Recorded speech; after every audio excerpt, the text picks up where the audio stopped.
अयोध्या राम मंदिर भगवान राम को राजा के रूप में विराजमान होंगे।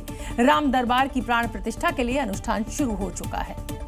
यह अनुष्ठान 2 दिन चलेगा, जब वैदिक मंत्रों के साथ यज्ञ पूजन और अग्नि स्थापना की जाएगी। 4 जून यानी कल राम दरबार में विराजित होने वाली मूर्तियों का अधिवास किया जाएगा और इसके साथ ही पालकी यात्रा भी निकाली जाएगी। 5 जून को राम दरबार की प्राण प्रतिष्ठा की जाएगी। अगली खबर का रुख करेंगे, यानी 5 जून को राम मंदिर में भगवान राम दरबार की प्राण प्रतिष्ठा हो जाएगी। आखिर 5 जून की प्राण प्रतिष्ठा के लिए ही इस दिन को क्यों चुना गया, ये भी आपको जानना चाहिए। शास्त्रों के मुताबिक गंगा दशहरा के दिन किए गए शुभ कार्यों का फल कई गुना अधिक मिलता है। गंगा दशहरे के दिन ही मां गंगा भगवान शिव की जटाओं से उतरकर धरती पर आई थी। भगवान राम के पूर्वज राजा भागीरथ की तपस्या के बाद मां गंगा ने उनके पूर्वजों का उद्धार किया था। माना जाता है कि इसी दिन भगवान राम ने रामेश्वरम की प्राण प्रतिष्ठा और स्थापना भी की थी। और अब राम दरबार की प्राण प्रतिष्ठा के बाद गंगा दशहरे का दिन एक नई शुरुआत का प्रतीक बन जाएगा। अगली खबर के रुख करेंगे। अयोध्या में राजा राम को विराजने के लिए अनुष्ठान जारी है, जैसा कि मैंने आपको जानकारी दी, और राजा के स्वागत में तैयारियां भी भव्य की गई हैं। पूरे मंदिर को भव्य और दिव्य तरीके से सजाया गया है। पूरे मंदिर में फैंसी लाइट्स लगाई गई हैं, जो बेहद ही आकर्षक लग रही हैं। भगवान रामलीला का दरबार रोशनी से नहाया हुआ है। रंग बिरंगी लाइट मंदिर के शिखर को और आकर्षित बना रही हैं। रात के अंधेरे में राम मंदिर और भी सुंदर और मनमोहक नजर आ रहा है। मंदिर के शिखर विस्थापित स्वर्ण कलश भी दूरी से ही भव्य और आकर्षित लग रहा है। बस अब भक्तों को राजा राम का इंतजार है।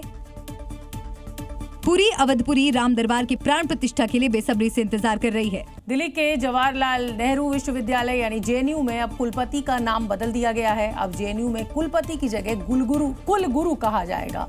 यूनिवर्सिटी के मौजूदा कुलपति खुद इस प्रस्ताव को लेकर आई थी।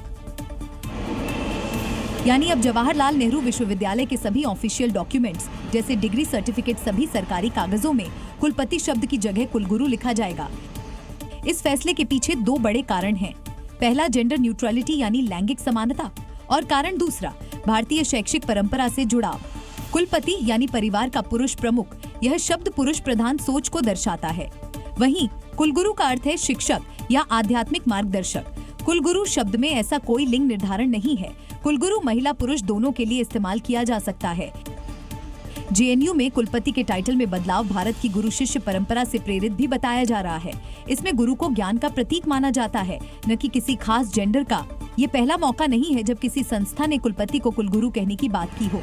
इससे पहले राजस्थान और मध्य प्रदेश जैसे राज्यों में भी विश्वविद्यालयों में कुलपति शब्द की जगह कुलगुरु शब्द को अपनाने का प्रस्ताव सामने आ चुका है। दिल्ली में एक सनकी आशिक की खौफनाक करतूत सामने आई है, जहां डीयू की छात्रा महक जैन को उसके ही बॉयफ्रेंड ने मौत के घाट उतार दिया। महरौली के जंगल से पुलिस को महक का शव मिला है। जांच में पता चला है कि महक के बॉयफ्रेंड ने महज इसलिए अपनी गर्लफ्रेंड का मर्डर कर दिया क्योंकि दोनों में मनमुटाव था और महक कई दिनों से उससे बात नहीं कर रही थी, और इसी वजह से हशकीरत ने वारदात को अंजाम दिया। यही नहीं, सनकी आशिक हशकीरत ने हत्या के बाद शव को जलाने का प्रयास भी किया।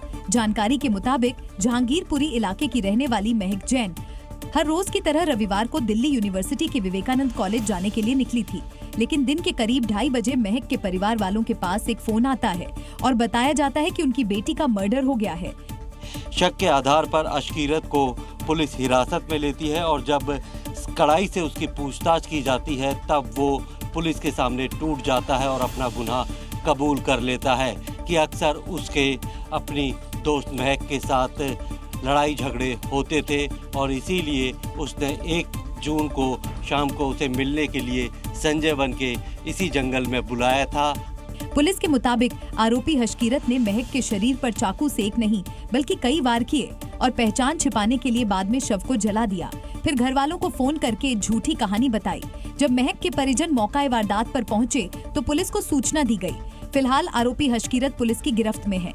उसने अपना गुनाह कबूल लिया है और पीड़िता का परिवार इंसाफ की मांग कर रहा है।